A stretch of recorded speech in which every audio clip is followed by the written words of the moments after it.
a little bit sleep deprived and traveling the way I am, I want to thank you all for being patriots.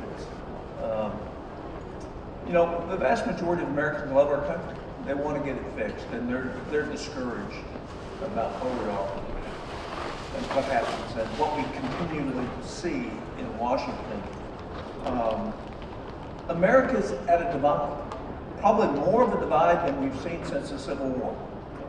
And it's not just an economic divide. There's a philosophical divide. There's a geographical divide. There's an economic divide. And there's a political divide. And my message to you all today is we can fix every problem in front of our country.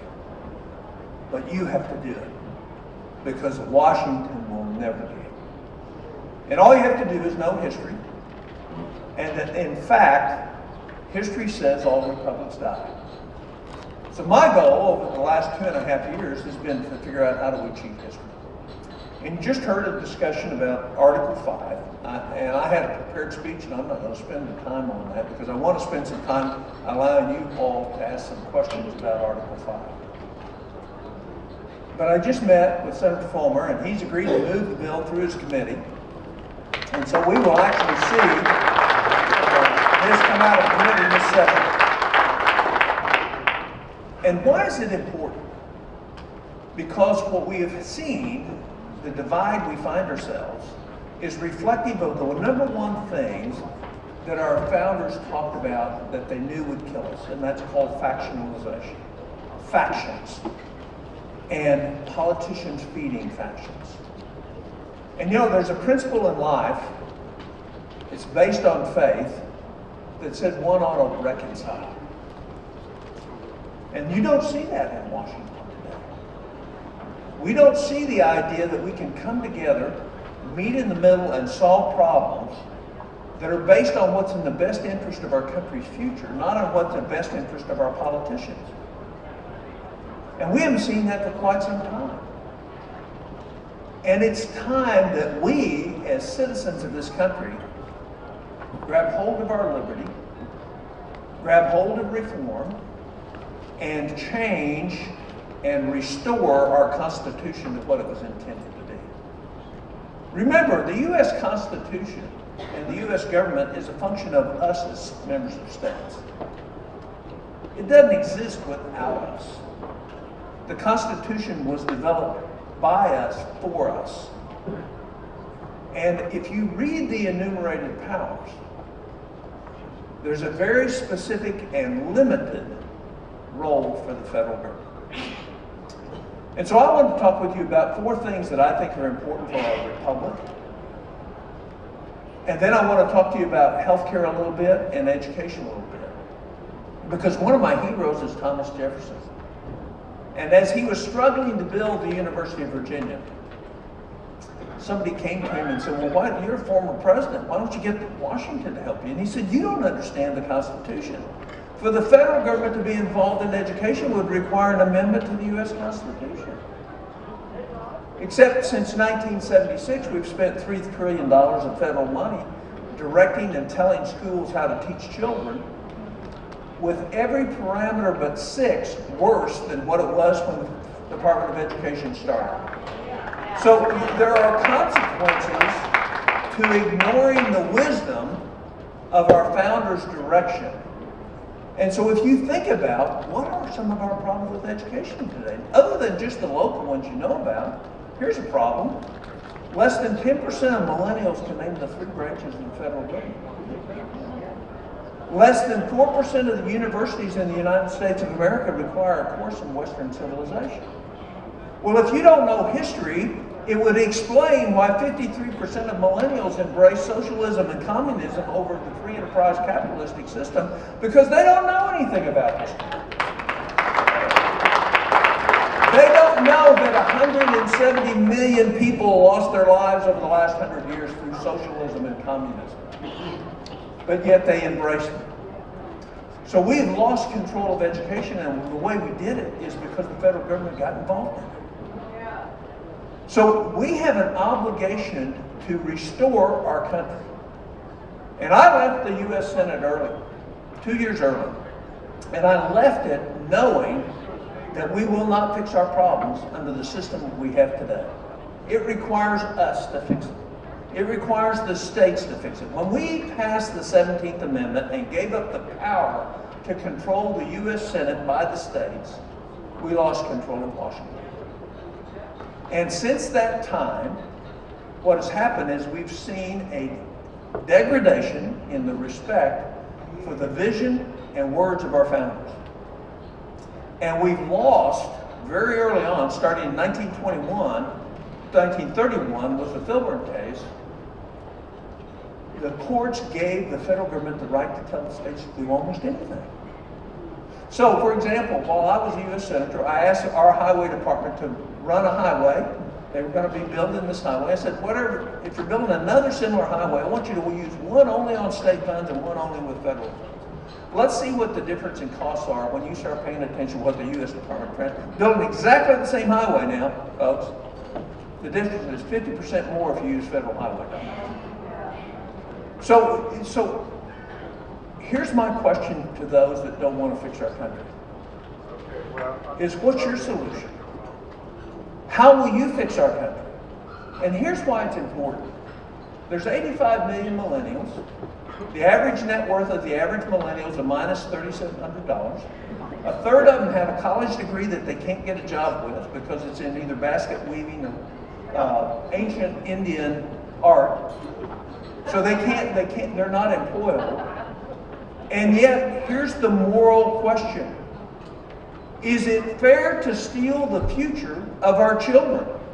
Because that's what's happening today. Just some short numbers. There's 85 million millennials. Over the next 50 years, they will either through one of three ways have to come up with $33,000 a year extra besides their living expenses. That's what 144 trillion in unfunded liabilities and debt, which coming due the next 50 years, is going to bring to. So ask yourself, is it right to steal the future of these children and our grandchildren? It is a moral question for us today. How is it that the Congress can pass a spending bill and not read it and spend $1.3 trillion, $300 billion more than they spent in the same period last year, and not know what's in the bill? And mortgage further our children's future. It's fixable, but it's not fixable unless we go back and restore our Constitution. And restoring it means having a respect for the money that we send up there and making sure that it's spent properly. You realize you don't get real numbers from Washington. I'll give you an example. At the end of 2016, the federal government said its deficit was $460 billion. The debt increased to $1.7 trillion, and the unfunded liabilities grew $6.8 trillion. Now, anybody that has any accounting or any business sense knows that is not possible for those things to happen to have only a deficit of that time. So the fact is we can't trust the numbers that are coming from it because what they are is politically expedient numbers. And what we have to do is we have to make the difference. You have to make the difference. Our problems are not insolvable. The number one group opposing what we're trying to do to fix our country is fear. Our country was built on courage.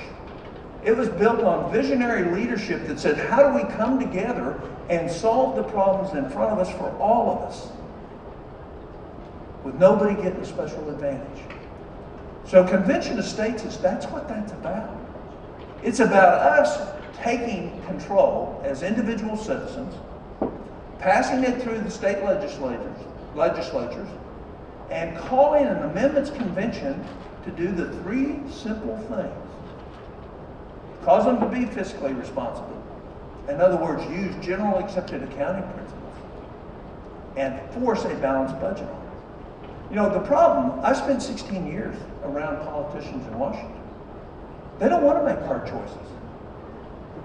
And even the fraud, waste, and abuse, which is $400 billion a year, has a constituency. Right? So they don't want to touch that either.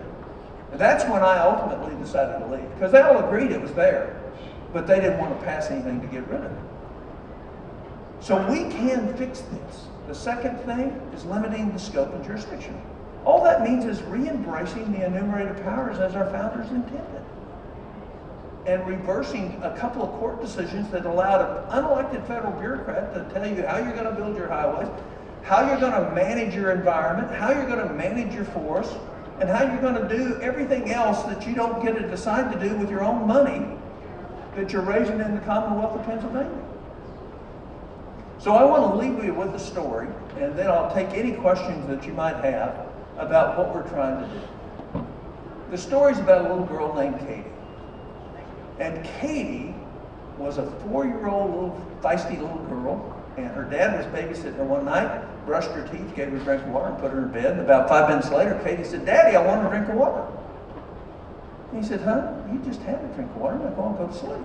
About 5 minutes later, Katie said, "Daddy, I want a drink of water." "Honey, we've already had this discussion. You had a drink of water, we brushed your teeth, now I want you to go to sleep. If you don't, I'm going to have to come in and discipline you." In Oklahoma, when I tell this story, I say spank. You know, it's okay to say spank in Oklahoma. About 10 minutes goes by, and Katie says, "Daddy, when you come to spank me, would you bring me a drink of water?" Well, there's 3 main points to Katie. Katie knew what she wanted, right? Katie persevered. And number 3, Katie was willing to pay the price. We have to pay the price to save our country, because our elected politicians aren't going to do it. And if we don't do it, the legacy we leave our kids is a legacy of debtor's prison. So if you've ever read Dickens, and think about the little boys pictured, run around, dirty face, dirty fingernails, hair all up, lice in their head, trying to find breakfast, trying to find something. That's what's coming. No country in the history of 800 years of economics has ever survived the level of debt this country has today. Total debt. It's never happened. It's time we make sure we're not setting the example. We need to fix that. And we can. So, but it's not our politicians that have to do it. It's you that have to do it. So it's important for you to become active. Not just here today. I know I'm preaching to the choir. But to your friends, to your people at church, to the people you work with, you need to get them involved to solve our country. Otherwise, we're going to wake up and say, "What happened?" And that's what's happened to every other republic. They woke up and said, "What happened?" And I'm calling in the wilderness and saying, let's fix it. Let's do it now. And let's have us, American citizens, who care about our kids, care about our futures, care about our communities, solve the problems that are going on in Washington. And it's not hard. It just requires persistence, and it requires sacrifice, and let's do it. Okay? Question?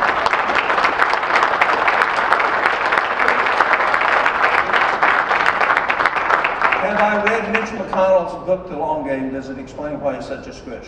He's a poor politician. It's not about us.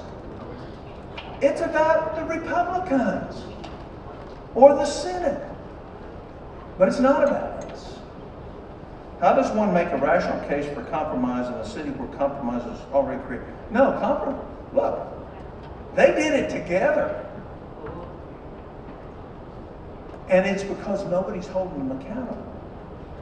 Because they've gerrymandered the Constitution to do what they want to do. We can change that. We don't have to take that. I'm not talking about compromising principles.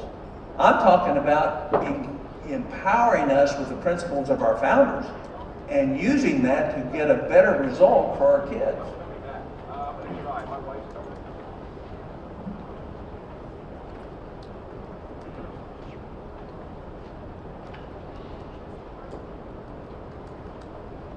How can we once for all restore the inalienable rights of life to the unborn? Sure. Well, look, again, the moral question, is it right to steal from your kids? Is it right to take unborn life and destroy it? Is it right to do euthanasia to people who don't necessarily want it? That's happening all the time in Holland today. Is it right to destroy a life? You realize we're all handicapped? Some of us you can see it, most of us you can't. So we have selectively decided who has value and who does not.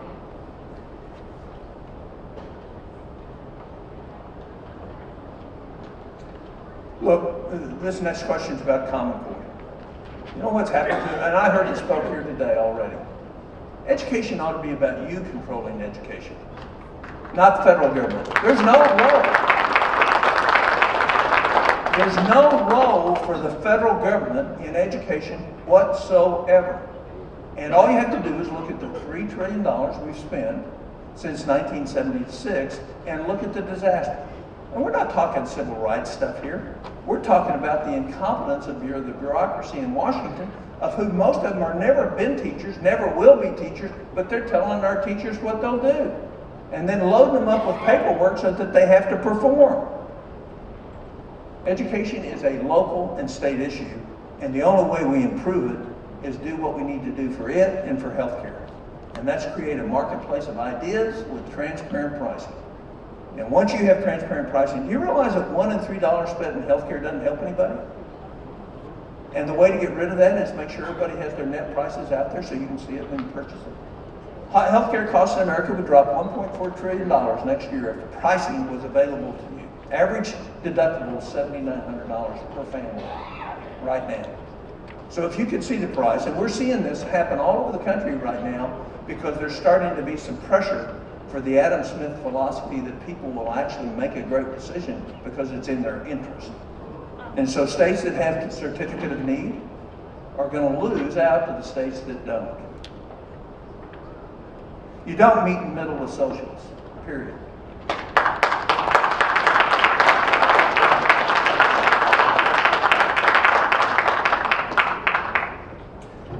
Here's a question on nullification. It's a great question.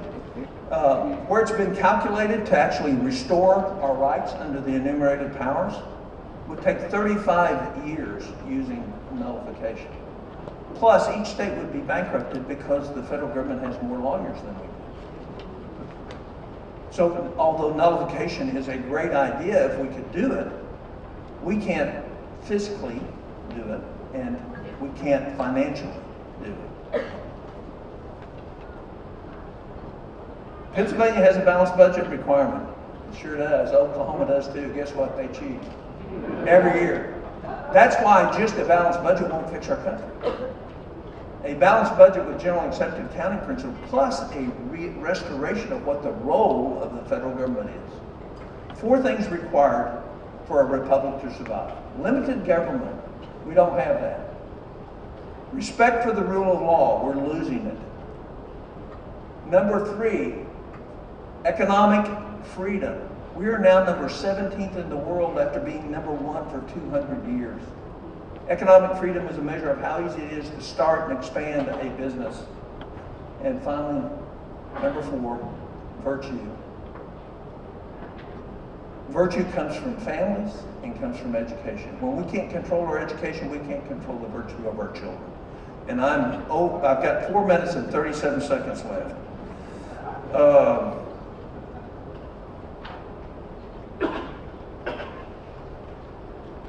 Well, here's a question. Given that our present representatives and senators aren't constrained by the Constitution, why will more amendments change that? Well, in fact, the U.S. Constitution now weighs 80 pounds. How many of y'all know that? Yeah. If you print out the annotated Constitution, it sits about this high and weighs about 80 pounds. And that's small type, single spaced, both sides.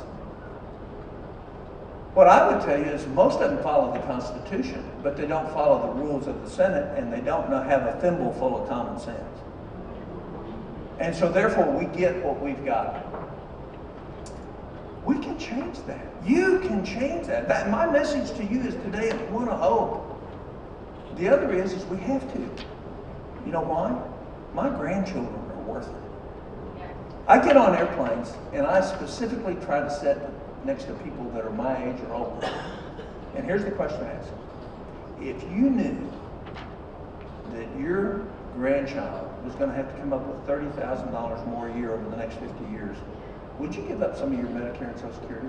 I have never had anything. They don't know I'm a U.S. Senator. They don't know I'm working on a convention. I've never had anybody tell me no.